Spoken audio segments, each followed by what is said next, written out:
Oh, cool. Thank you so much for joining us, Dr. Vincent Pedre. We're explaining to everyone how much of a good dancer you are. A dancer. Yeah. Little did everyone thinks of you as this gut expert, but you're actually a great dancer too. So there we go. I'm really just a dancer. But thank you so much for making the time to join us tonight. It's there. You're Yes, back in New York. absolutely. Are you in New York right now? I'm in New York. Yes, finally, after a globe-trotting couple of weeks.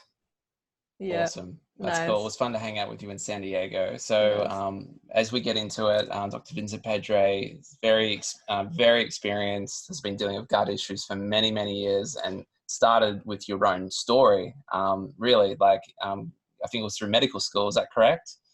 Having your own issues that traditional medicine wasn't giving you answers for, and you found it through functional medicine, and that's been a journey you've been on for many, many years. So very experienced. Maybe you could tell us a little bit about your story, just so people know that you've been on the journey, come out the other side, and you're helping others with this same thing. Yeah, I'd love to hear it. Well, my story begins as a child, as a teenager, or even earlier than that, because I remember always having a really nervous stomach. So like before tests, I used to perform the piano, so before performances, going out in public, I always got that butterflies feeling in the stomach. But what happened during my teenage years is that I started getting sick, whether it was throat infection, lung infection, sinus infection, and the doctors would put me on antibiotics, and they would put me on round of antibiotic after round of antibiotic. And during my teenage years, I was probably on 3 to 4 rounds of antibiotic per year. And in fact, my immune system was so weakened by this that my body had a hard time fighting infections that I remember my mom taking me to a doctor. This was back in the 80s. And I would get gamma globulin shots, which was pooled immunoglobulins from the blood of many different people, which is crazy because that was pre-HIV epidemic.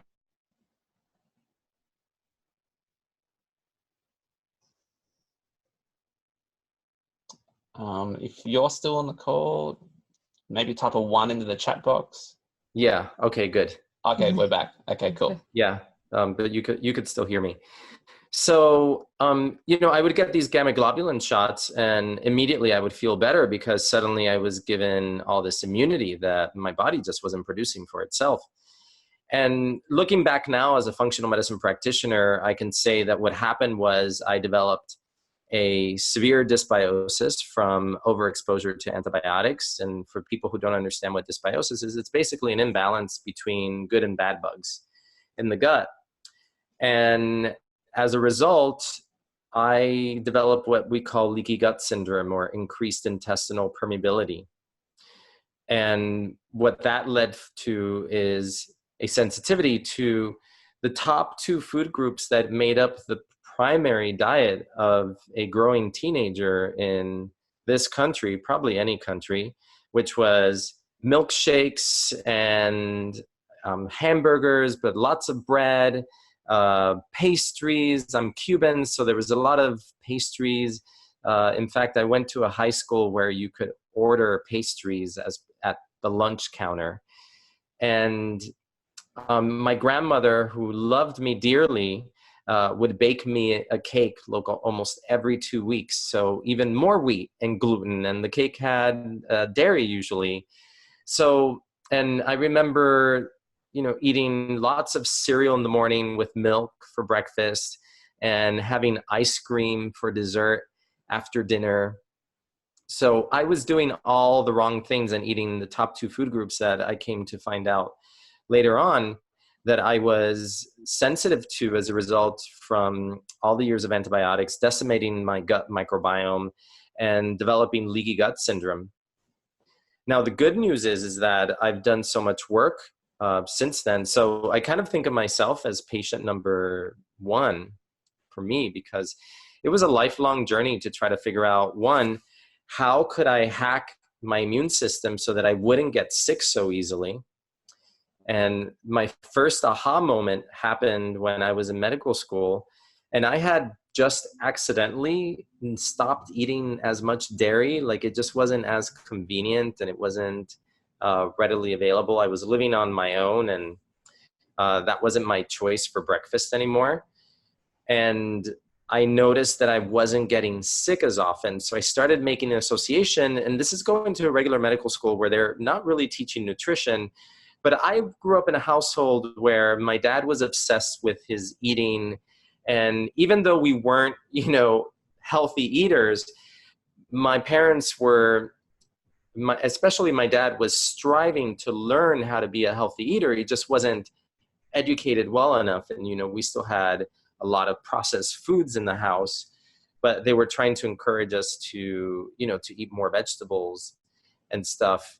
But it was, it was through keen observation that, and always wanting to figure out, how do I hack my own body? Like, I don't want to get sick 3 times a year and have to be on antibiotics 3 times a year. And I found that when dairy went out, that drastically reduced. And I can say now it's because I reduced the exposure to a substance that was very immune provoking to me. So if you have leaky gut and you're eating a lot of a food that activates your immune system, it's like your entire immune system is here. 70% of it is in your gut, and it's fighting a battle there. So you don't have the troops out in the airways and other parts of your body that need to prevent an infection. So it's almost like you have those weak points of entry because you have a fire in your gut. And that's what was going on for years. And I was eating, those foods that were harmful to me, and I didn't understand, especially gluten, which is so predominant, so present, that it was hard to get it out of the culture. It's part of the way we eat. There's always going to be pizza at some point. In my hospital rotations in medical school, at some point, pizza was offered for lunch, and that's cheese and wheat together. And, there was lots of bread, sandwiches, things like that. The good news is that, because I strive to figure out what was going on with me. And at some point in my 20s, I just kind of gave up and just thought, well, this is my normal. I had gotten better, but not completely. And then I was suffering from what I would call IBS, or irritable bowel. And I just thought, well, this is the way I'm going to have to deal with my gut for the rest of my life.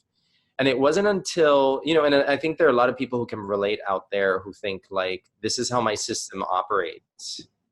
And this is kind of like my blueprint, my makeup, and there's nothing I can do to change it. And the truth is, there's so much that can be done to change it. And it's just having the right knowledge, the right guidance that can show you what it is that you need to do in order to improve your gut health. So what really astounded me when I started working on my gut microbiome and probiotics and changing my diet and really getting a lot of greens and eating organic and, making sure that whatever meats we were making at home were humanely sourced. And I started healing my gut. And what I thought was going to be my normal for the rest of my life was actually abnormal. And I was able to, over the course of several, it took a while, course of several years, because really understanding all of the different factors that affect gut health. And so my healing journey has also guided the way I take care of patients. And because of that, I think I was, without knowing it, because it wasn't like I went to medical school and I said, hey, I want to be a gut doctor. Like, no, I was fascinated by cardiology, by pulmonology, by intensive care. Like, the last thing I thought was that I was going to be a functional gut specialist.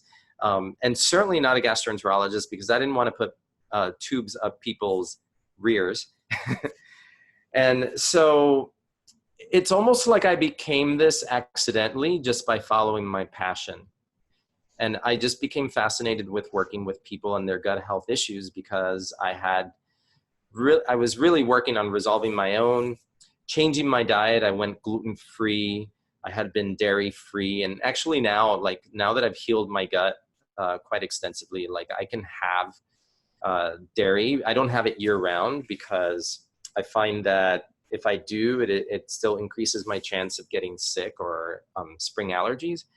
So what I say is I'm a seasonal dairy eater. So I'll enjoy dairy during the summer months when I don't have to worry about getting sick or viruses or any types of, I don't have any allergies during the summer. And then in the winter, I really cut it out. And I've been looking at like vegan cheeses, because I really love cheese. So it's kind of like my guilty pleasure is like, well, can I have a cheese that tastes like a cheese, but it's not really dairy? And I've discovered a couple that are really good. But basically, I just became fascinated with, to me, what was the most difficult patient, which was the patients that came in and complained of bloating, diarrhea, constipation, all the IBS symptoms. And I didn't know how to conquer them, because in Western medicine, they just teach you, well, give them an antidepressant, or, give them a medication that was at the time out for IBS. And then since then it's been pulled by the FDA. A lot of these medications have come and gone because of the potential dangers, including heart arrhythmias and stuff. So I always wanted to kind of figure out the language of the gut. And I didn't think intuitively that every person who came in and said, I'm bloated, was the exact same problem.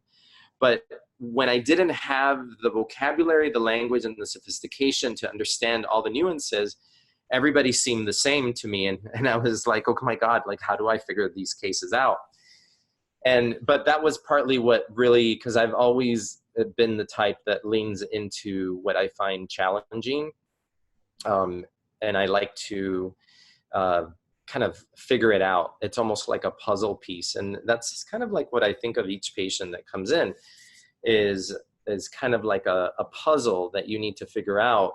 And you're weeding through the information that they're telling you, but they don't know how to emphasize the important information. So you have to listen to everything, even the things that they say just in passing, because that one thing they say in passing might actually be the most significant part of the history that they didn't think it was that significant. And so they just kind of brush over it. So it's really fascinating, very challenging taking care of patients with gut health issues. But on that note, actually, I think what you're saying, I think, because there's so many questions for you tonight and we want to make sure that we get to them. And I think that's just like a great segue. You're saying like you, the detective hat. And I think from everyone that's on the call right now, you can hear from Dr. Pedre, this has been a life work for him that he's not only done for himself, but for thousands of patients. And he's really well renowned. He's even written a book. Just before we just jump quickly into the questions, you want to explain your book? It's called Happy Gut. Yeah. Happy Gut. So make sure you get that book. It's amazing. If you resonate with Dr. Pedre and want to learn how to heal your gut, that's definitely a good place to start. Yeah, it's a great my book is basically written it's kind of a catch-all for people who have gut issues. And it's basically pivots around a 28-day program for setting the foundation and beginning to heal the gut. For some people who have really long-term issues, it may not be long enough, but it creates such a change that I think it gives people hope that they can improve. And one thing for people to understand is that it's not just about gut health.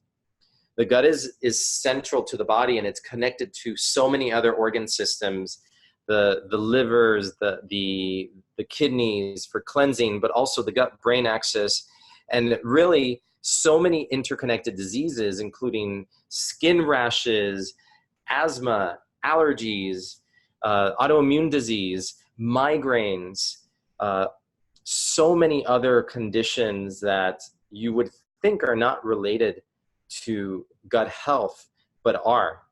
Even patients who come in, like maybe patients in their 40s, 50s, with what may be believed to be an autoimmune arthritis, a lot of times what I find is that they have a severe gut dysbiosis. And when you fix that and you fix the leaky gut that's associated with it, you reduce the inflammation in the body and the joint swelling, joint pains disappear.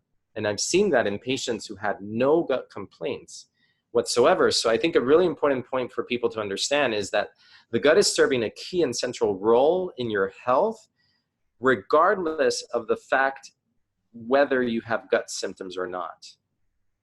Because you may have zero gut symptoms, and I have patients who have come in, they have no gut complaints, and yet I find a severe dysbiosis that was causing inflammation and leaky gut.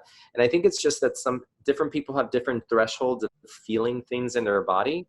And some people are much more sensitive, and other people just don't really have a connection there, and they don't feel that many symptoms. But it doesn't mean that whatever you're presenting with is not in some way connected to your gut health, because the gut is the foundation for all health. That's awesome. Thank you so much for that. That's an amazing introduction to and setup for what we're about to do. So let's dive in. So Dr. Pedre, the people on this call have submitted their own questions. You haven't had a chance to prep for them, so it'll be like a hot seat experience for you. I love it. And so let's begin. Amanda, how to stop bile reflux? How to stop bile reflux. So if bile is moving in the wrong direction, then the gut is not moving in the right direction. So you have to think about things like how the stomach is emptying. You have to think about meal timing. There may be, so this is kind of like there's multi-levels to this, because you have to think about how the stomach is emptying, the quantity of food that's being eaten. The way reflux is presented is by closure of the esophageal sphincter that connects the esophagus to the stomach right below it. And there are certain things that are going to predispose that to opening up. Things like caffeine, chocolate, mint, overeating, like just having too much food in the stomach, just having pressure in there, smoking also, alcohol. So all these things play a role. So you have to think about the portion size of your meals. We're just talking about the upper level, the stomach, like making sure that you don't eat excessively, chewing your food, slowing down, taking the time so that your stomach can tell you that you are full. Now, this may not work for everyone, because with some people, their feedback loop is insensitive, especially people who are overweight, obese. The hormone that signals the brain called leptin, they develop something called leptin resistance, so they can't hear that signal, so it doesn't tell them that they're full. So they may have to limit the size of a portion even when their brain isn't telling them that they are full yet. Making sure you don't eat less than 3 hours before you lie down to go to sleep at night. That is really key. Some patients, I have them wait 4 hours, or finish eating 4 hours before they go to bed. And that can be really important for avoiding any type of reflux. But then you have to think about what's going on downstream. So downstream from the stomach, as the stomach empties its contents, that's when it mixes with the bile that's coming from the liver and the gallbladder, right? So when the bile is coming down, you want to make sure that food is moving in the right direction.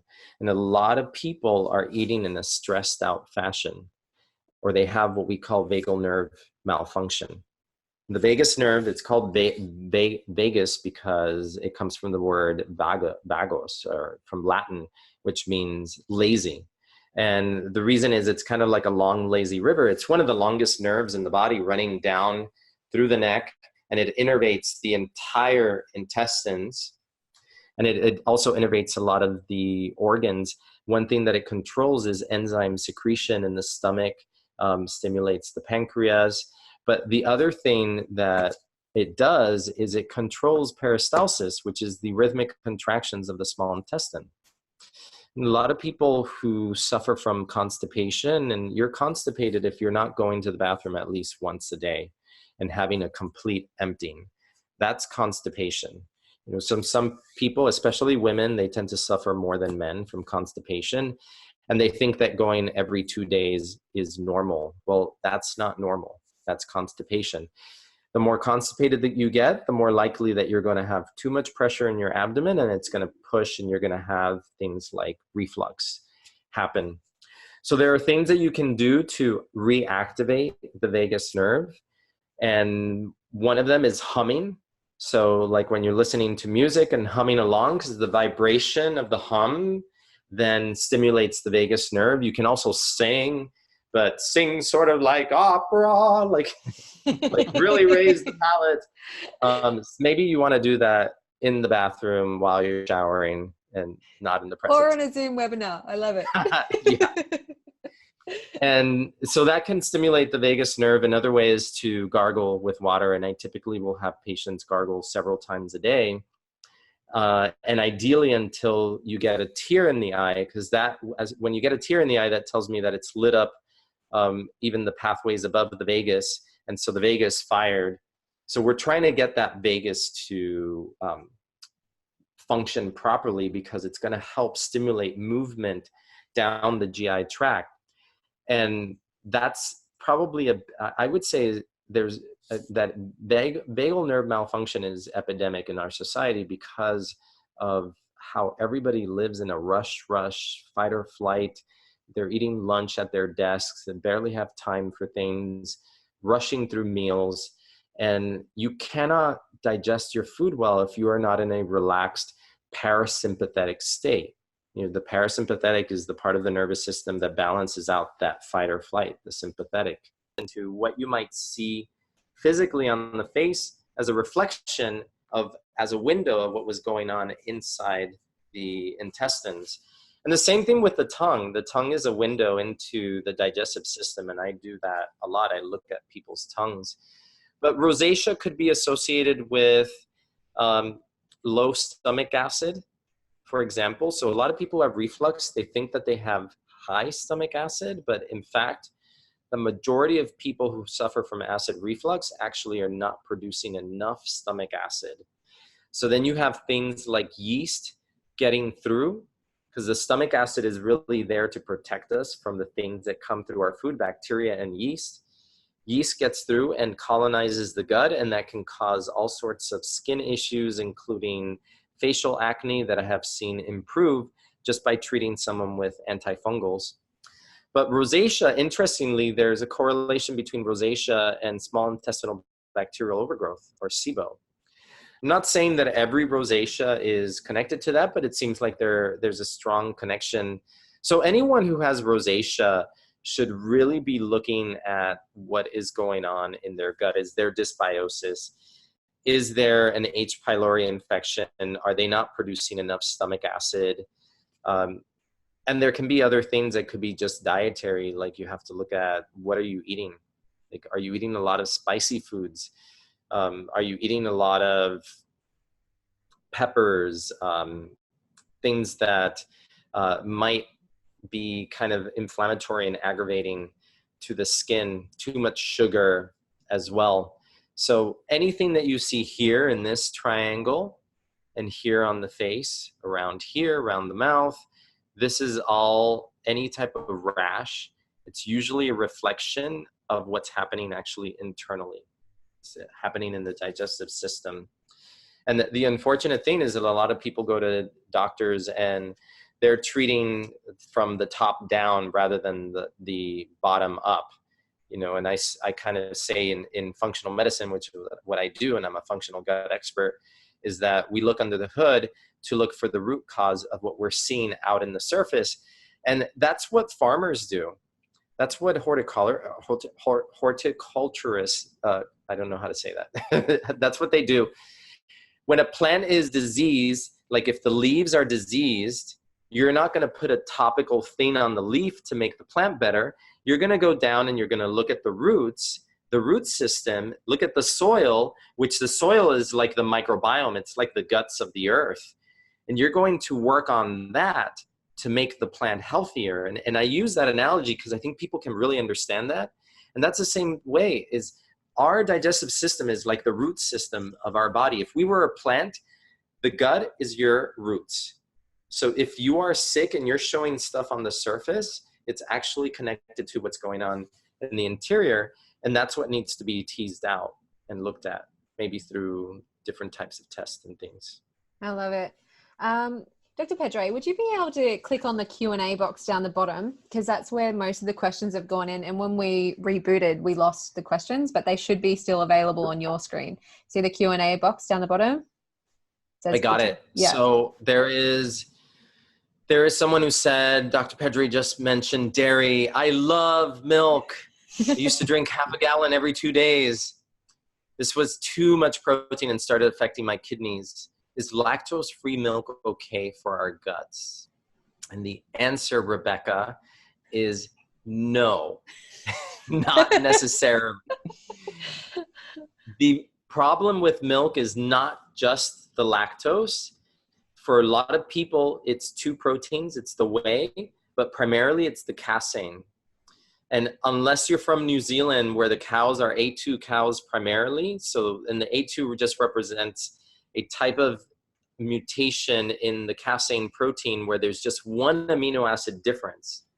The majority of the cow milk that is drunk in the United States and across the world, in other parts of the world, is A1.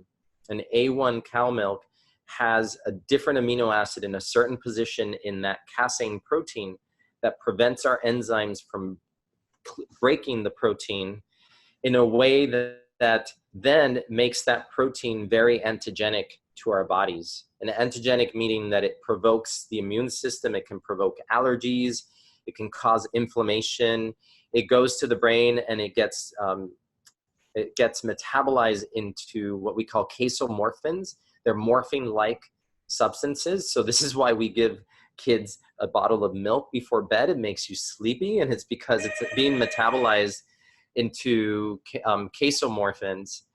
And so if you have A2 milk, and I might have to get that for a moment. Can I check that? I'm sorry, guys. Let me check this for a moment. Okay. Hello, we're muted. Oh no, we're not. Hello, everyone. I'm sorry about the myriad of technical difficulties we've been having. It's very unusual. Well, actually, since we've been on the road, it has been harder to be doing this, but we never know what internet we're going to be given. But awesome. So casein. So let's have a look at. Oh well, I only have 3 questions on my screen, but here it's Dr. Pedre. Sorry about that. After the short commercial, they deliver things at 9 p.m. at night. This is crazy. So the story with milk is that for most people, it's going to be problematic, and it may not be just lactose intolerance, which a lot of people have, but it may be a sensitivity, which is a type of immune reaction to either the whey or the casein protein. And when you have that type of reaction, it causes a lot of inflammation in your body. And that's why I was saying that I'm a seasonal dairy eater, because for me, that inflammation predisposes me to also environmental allergens. So when I am clean and I don't have any dairy going through the winter season into the spring, I don't even get spring allergies, just maybe on a really bad day when the pollen counts are high, but otherwise I barely feel it. And milk is very mucus forming. So that's another property of milk. It's going to make your airways get more congested. And if you got more mucus in the airways, then when pollen season hits, all those little tiny, I mean, they're so tiny, you can't see them with the eye. They're microscopic. They come in and they get stuck inside your mucous membranes. If you've got more mucus in there, you're going to trap more of that pollen. You're going to develop allergies. So one of the key things that I take out of people's diets a lot of times when they have allergies is dairy, is milk. But I will say that if you can get A2 milk, and my only concern is that the A2 milk that's available in the US, but you can get A2 milk in New Zealand, the one in the US is not organic. So the cows are being fed they're not being grass fed. So I personally don't like that. Like if I was going to consume a dairy product, I want it to be organic and grass fed, just because it's much healthier. But the A2 has the amino acid in a different amino acid in that position. So the casein protein can actually be broken down into smaller units. And because it can be broken down into smaller pieces, those pieces don't provoke the immune system in the same way that casein from A1 cows does. So that's kind of like a really neat little fact that a lot of people don't even know that there's, and it's just a genetic difference in A1 versus an A2 cow. The majority of the cows in the US are mixed, but they'll end up mixing A1 milk with A2. So in the end, you don't know that it's A2 milk unless it says it on the carton. So that's my personal take on dairy. And for anyone listening, I do love cheese. So it's not like I'm anti-dairy, but I see a lot of people have problems with dairy. So that's my take on it. Cool. That's great. Awesome. Yeah, if you just want to keep, if you just want to make, just have a look at some of the questions. And sometimes you can see groups of questions that are similar, or you might have answered something already and what you've taught already. But if you keep... Here's another question on how to choose a probiotic. What probiotics would you recommend? This is a really long topic. I will just give a little mention to Mind Body Green, because I wrote a blog post there about choosing probiotics. But in general, when I work with people, I'm choosing probiotics based on symptoms and underlying condition. There's certain things you don't want to take. For example, if you have small intestinal bacterial overgrowth, you're not going to be able to take a probiotic that has lactobacillus. It could actually make your symptoms worse. You may be able to tolerate a probiotic with bifido in it, like Bifidobacterium brevis, infantis, longum, and those might be okay in small doses. So when we're talking about probiotics, we're talking about strains. The most common ones are lactobacillus. These are genesis: lactobacillus, Bifidobacterium, streptococcus, and then you have all these other types of probiotic strains that are what we call spore formers, like the Bacillus subtilis. And then you have friendly yeast that's called Saccharomyces boulardii. A lot of people do really well with friendly yeast, especially if you have IBS that tends towards more loose stools, or if you were on a trip and you develop a traveler's diarrhea, or just in reaction to the change in the water and the flora, you're getting loose stools. The Saccharomyces boulardii is a really good probiotic to take. It helps coat the intestine, and it actually helps treat leaky gut as well. Normally, the probiotics you're going to see out in the market are going to be combinations of several strains of lactobacillus and bifidobacterium. And that's kind of like a general baseline good probiotic to take. If there is yeast overgrowth, I like to go for counts of 100 billion per capsule. Sometimes I have patients taking anywhere upwards of 200 billion per day. And then there's all these different specialty probiotics now that we're going to start seeing, like probiotics that are designed with strains that help lower anxiety, probiotics that might help with skin rashes like eczema. I think we're going to see more and more of that in the market as universities do research on specific strains and what they can be used for and targeted for. I mean, there's a probiotic combination that I use with patients even for helping with anxiety.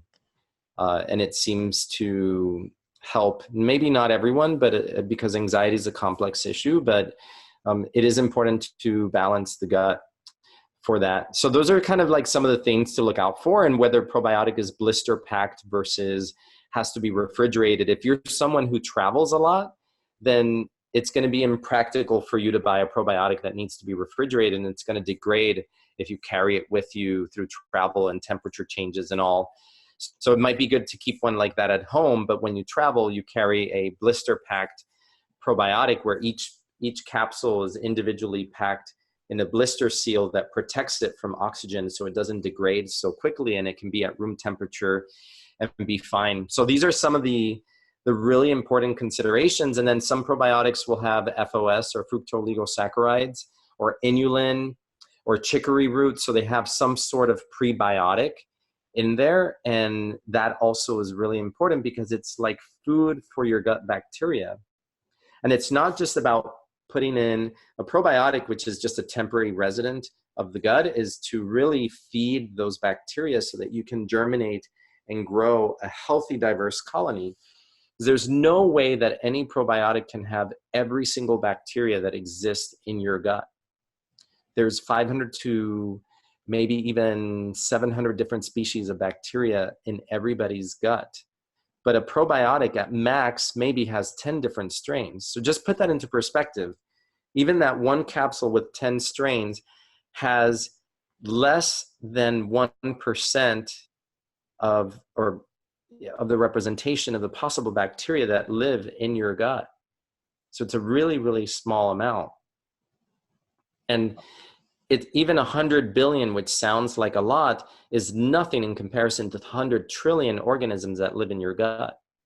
So the belief is that probiotics go in and they somehow communicate with the other bacteria and they create a balance in the gut. They help to balance the gut. But it's not just about taking the right probiotic. If you're still living a high stress lifestyle and you're not changing your diet, then you're missing a big part of the boat. And that's another thing I talk about in my book, because everybody thinks like, well, I have this 28-day program. Well, it's not just a 28-day program. I have mindfulness stuff. I have meditations. I have breathing exercises. I have yoga poses for the gut, because really it's a whole lifestyle thing to heal the gut. So those are some of the considerations that people should think about when they're choosing a probiotic. And the spore-based ones are really useful also, especially I use them in patients who have yeast overgrowth, patients who have small intestinal bacterial overgrowth, because those spore-based organisms like to outcompete the bad guys. And they produce, some of them produce antimicrobial peptides. It's almost like they're producing their own antibiotics, but they're targeted to the other bad bacteria in the gut. And there's something called competitive inhibition, where if there's enough of the good guys, they basically, by creating a colony, they compete with the bad bacteria that might be in there, and they keep them in check because they just don't have enough territory to replicate. And that's really what it's about. It's diversity. It's about having a mix of good and bad in the gut. Everybody probably has about 10 to 15% bad bacteria in the gut, and they're probably serving some purpose. It's just that when they get too high, there's too many of them, then they become pathogenic and they harmful to the person, and they cause inflammation and things like insulin resistance. So let me move on, because there's a lot of questions here. Maybe for a couple, you can do like a rapid fire approach, just like bam, 2-sentence answers. Yeah. So here's Diana. I'm pretty sure I've got leaky gut. I have done a parasite cleanse. I've had grain and sugar completely out. She's basically eliminated grains and sugar. She's gonna eliminate dairy. Been doing that for just a week. What next? Also, I'm on metoprolol for tachycardia. Well, that's kind of unrelated in that sense. I'm not sure I can come off of this.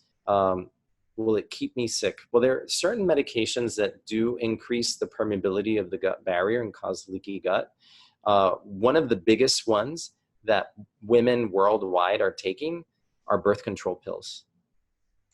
And a lot of people don't realize that birth control pills actually increase the permeability of the gut barrier. But the other one that is readily available, and many people take them, and actually I'm guilty of having taken them because I hurt my foot on the dance floor last weekend. So I had to take something. I was in so much pain. But these over-the-counter medications called NSAIDs, or non-steroidal anti-inflammatory drugs, like ibuprofen, naproxen, these things increase the permeability of the gut. And how many people have taken those? Those are ubiquitous worldwide. So there's other things to consider, But I think it's great that Diana's going to take dairy out of the diet. I think dairy is a big insider of the gut barrier. And the next thing to think about is really, how are you going to repopulate that gut with good bacteria using probiotics, but also eating a rainbow-like diversity of vegetables and berries to bring in all the different types of fibers that help feed the good gut bacteria and recreate diversity in the gut. It's a great answer. Yeah, I love it. So the next one, Karen, this is from Karen. It's a kind of a long one. Let's see if we can get through this. I have intractable SIBO, a zonulin level near 500 with massive food intolerances and very sensitive gut.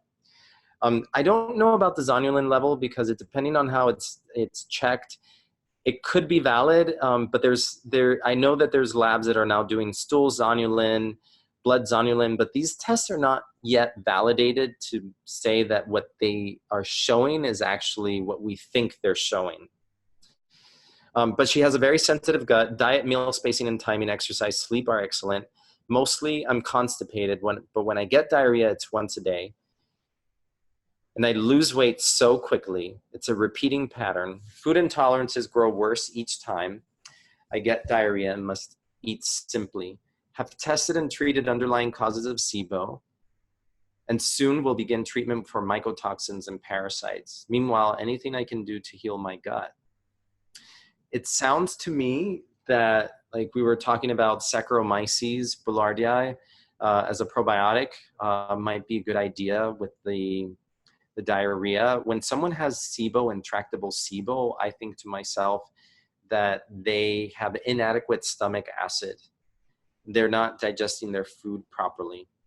So really working on helping heal the lining of the stomach with a good formula that contains zinc, carnosine, slippery elm bark, marshmallow root extract, DGL, aloe vera. Those are really important nutrients to heal the stomach lining, and then taking supplemental betaine HCl, but really titrating it up until the person has symptoms, which would be a feeling of warmth or like a low burn, like a feeling of warmth there.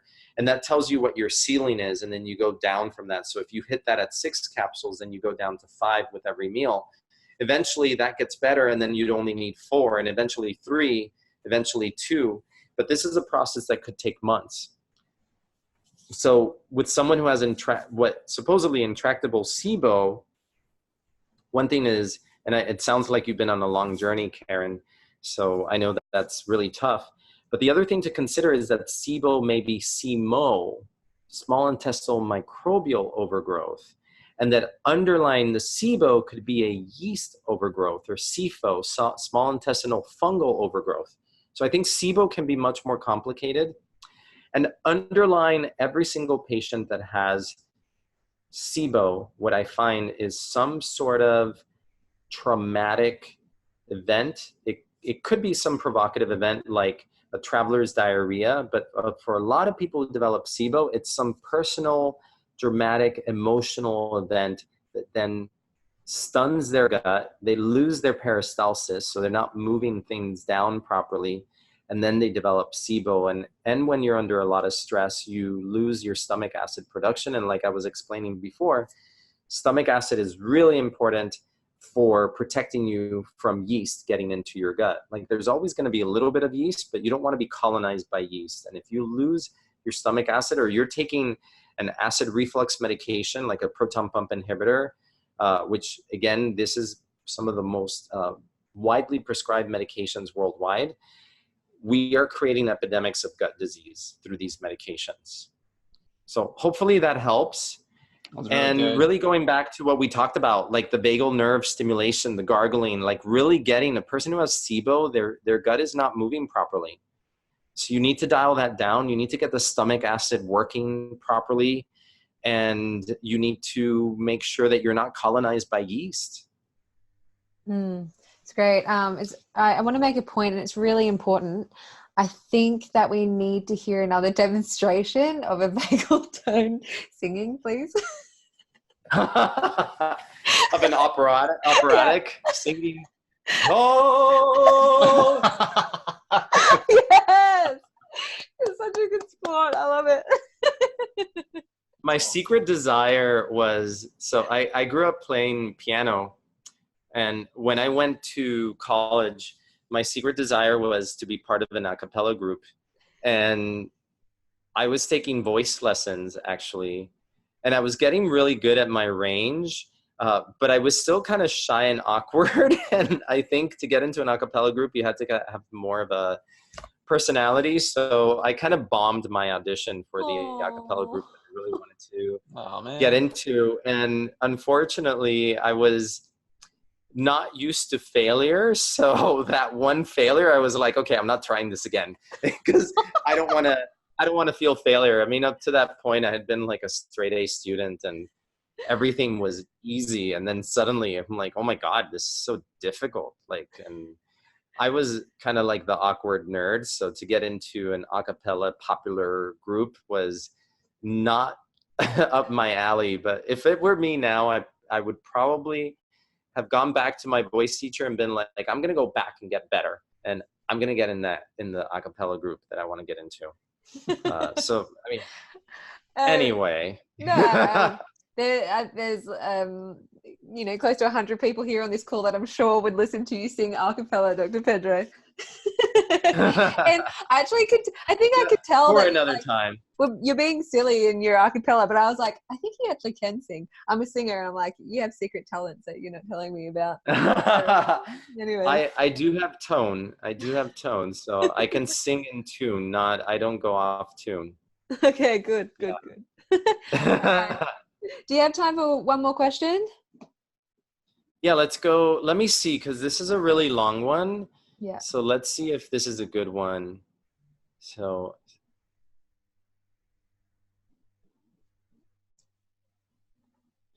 there is,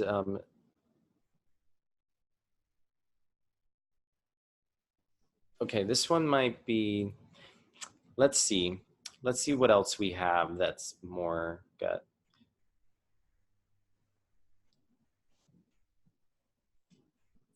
This is a quick one. Can gut issues like SIBO cause nervousness and nausea?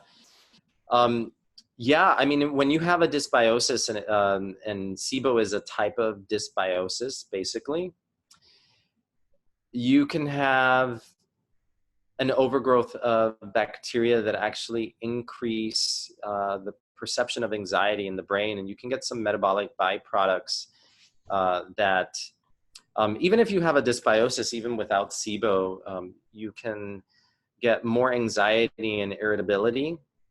You might have a clostridial overgrowth. That's another type of bacteria that lives in the gut.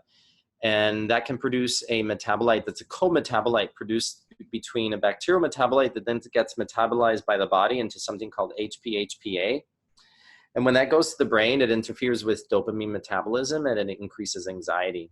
So that's one connection. And the other thing is you might lose the right balance of lactobacillus that produces another neurotransmitter that's really important for relaxation, and it's called gamma aminobutyric acid. So yeah, you can get anxiety, nervousness, and a lot of people also just from distress, from being bloated all the time. I don't see nausea as commonly. If there is nausea and you've been told you have SIBO, you need to think that you might have fungal overgrowth, because I do see nausea connected with candida. And that's something to think about. You could get nauseous just because you're bloated and maybe you ate when you were still bloated, and that might make you feel uncomfortable. But when I see nausea in a gut patient and they're not pregnant, and I don't think that Ron, I'm thinking Ron is a male, so you're probably not going to be pregnant. So we don't have to worry about pregnancy related nausea, but that's always something to think about.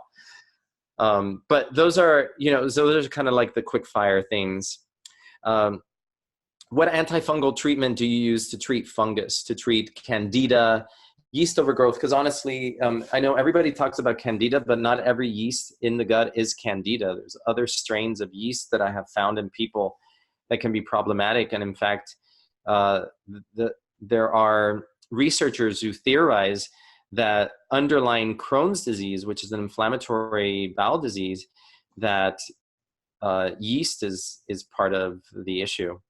I just want to laugh because Matt is just kind of peeking out of my Q&A window, but mostly your face is right behind the Q&A. So I just saw you peeking over there. Your face is right next to the antifungal question right now.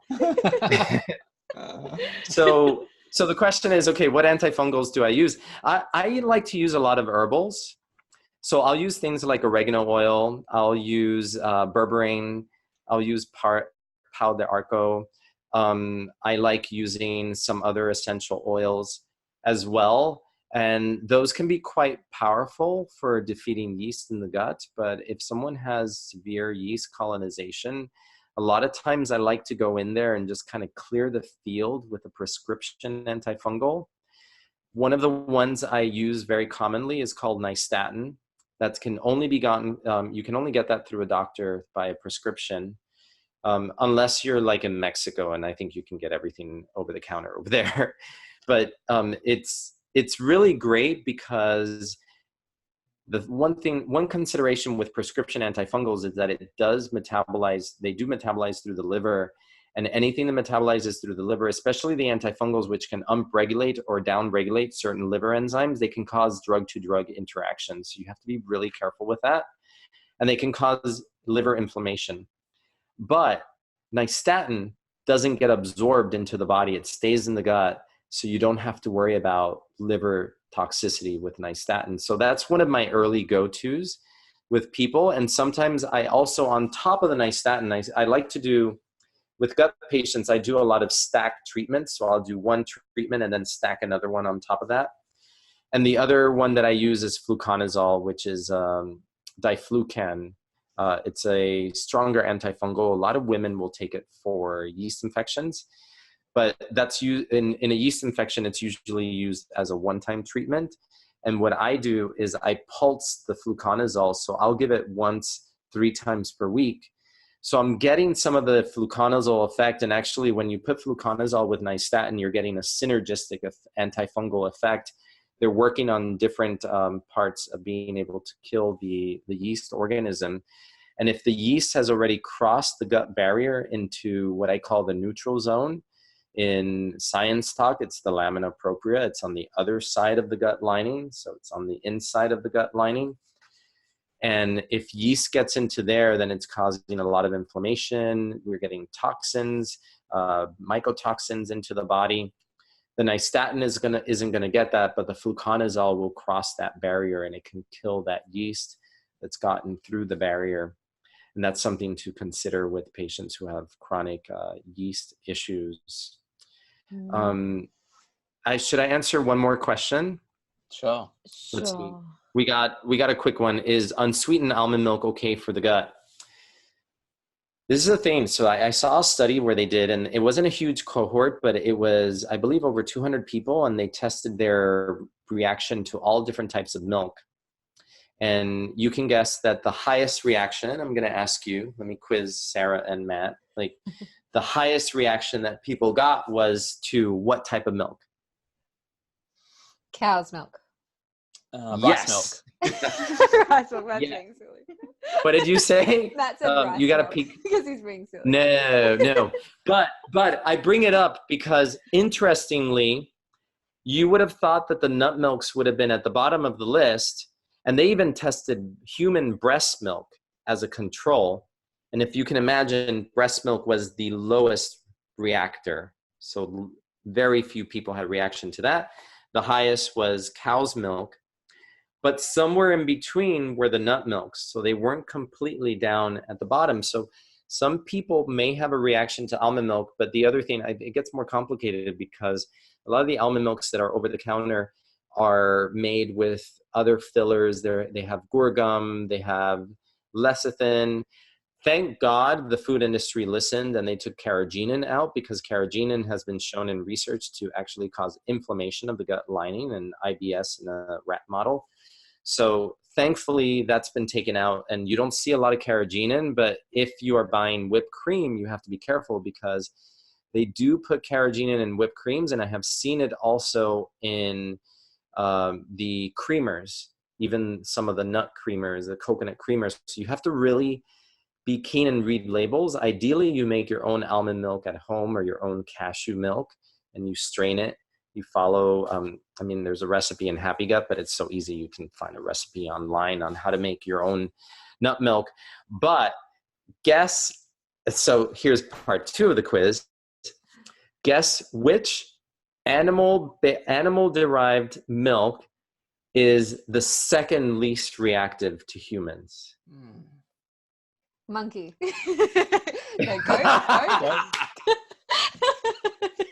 I was gonna do my Jeopardy music, like da da da da da da Image of da da da da da. Dun dun dun dun dun dun dun dun dun dun back. dun dun dun dun dun dun.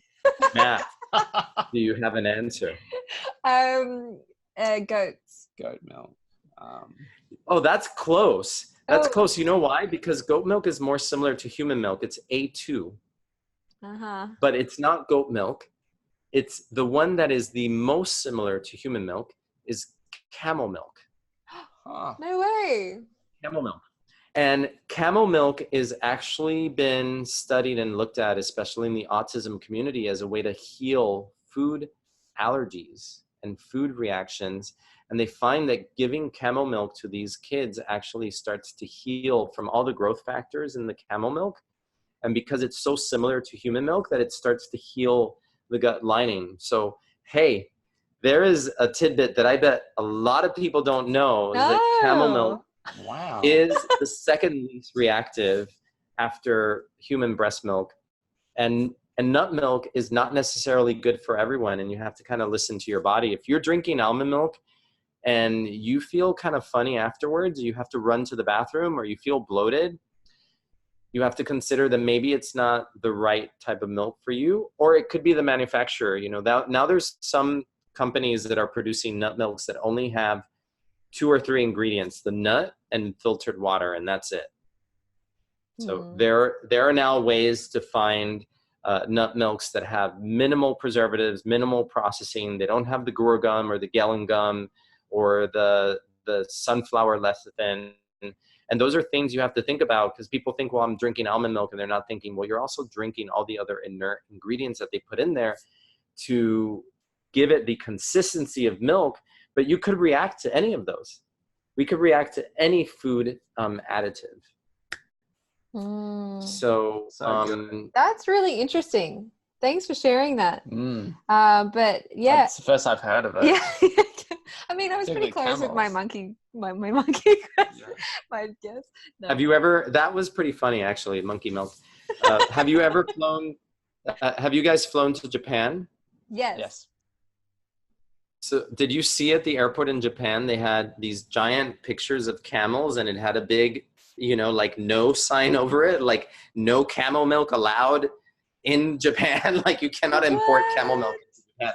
Yeah. And no camel meat either. I wouldn't eat camel, but I thought that was kind of funny. Like, it's funny. And little did I know how good it is. Have camel milk in Japan. Say no. But now you know. Yeah. Yeah, exactly. Now you know that camel milk has healing properties. So kind of interesting little tidbit there. Yeah. Thank you, Dr. Pedre. Came through with the goods today. Yeah. I'm really thankful. And thanks for going for the hour from when you jumped on. So thank you so much for giving us your time. Everyone who's on, say thank you to Dr. Pedre. And again, what are you looking at me for? Yeah. I'm like, am I missing something? Was this valuable to everyone? Yes, I'm sure it was. What did you guys think? Thank you. And if you want to know more about Dr. Pedre and his teaching and his protocol, I definitely recommend you check out his book. It's Happy Gut. And actually, I'll find, yes, can you see all the thank yous coming through right there, happygutlife.com. Yeah. And then I think I have, you're on Instagram these days, aren't you, Dr. Pedre? Yeah, as @drpedre. Yeah, so that if you guys are Instagram savvy, that's that. And then Are you seeing the thank yous coming through? I have one And more. I do, believe it or not, I try to respond to all of my direct messages on Instagram. Oh, wow. That's amazing. But I don't do, simple stuff. I don't do medical advice over Instagram, but people do write me and I try to respond to as many as I can. Yeah. Oh, that's nice. We say all these people are saying that. Thank you very much. Thank you very much. They've they've learned so much. Yeah. Great teaching. Really great teaching. And like often in the functional medical circles, like you get groupings of data and all groupings of teaching, but you are clearly like so expert at this that it's very broad, and your understanding of this topic is really amazing, which is why we were lucky to get you on the original gut solution. Yeah, you have a really fresh perspective, which is really nice to hear. But yeah, so all the thanks are still coming in. Thank you, Dr. Pedre. Loved this. So fun too. Awesome. So for everyone, I'll get the replay up later, and we have one more call next week with Dr. Lee Erin Keneally next week. But I especially liked the last bit about milk. I tasted camel milk a long time ago in the Middle East. Wow. Huh. There you go. Yeah, they do drink that in the Middle East. And I will say, if you're going to buy camel milk, be careful of the source. You want to make sure that it's a good source. In the US, there's a company called Desert Farms that provides camel milk.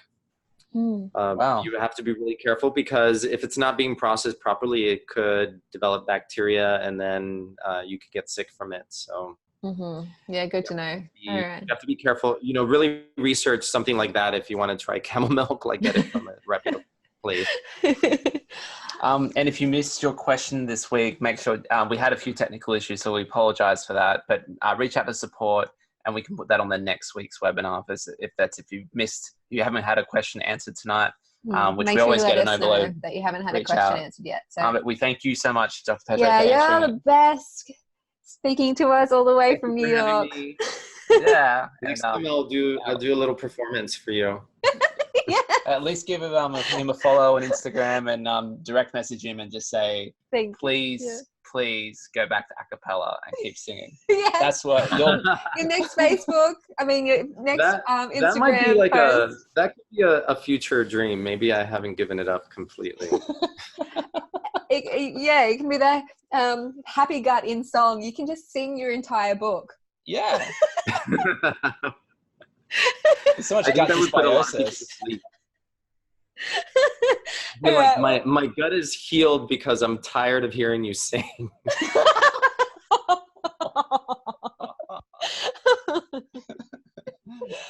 Or your singing is so terrible that now I don't even think about how my gut is bothering me. Yeah.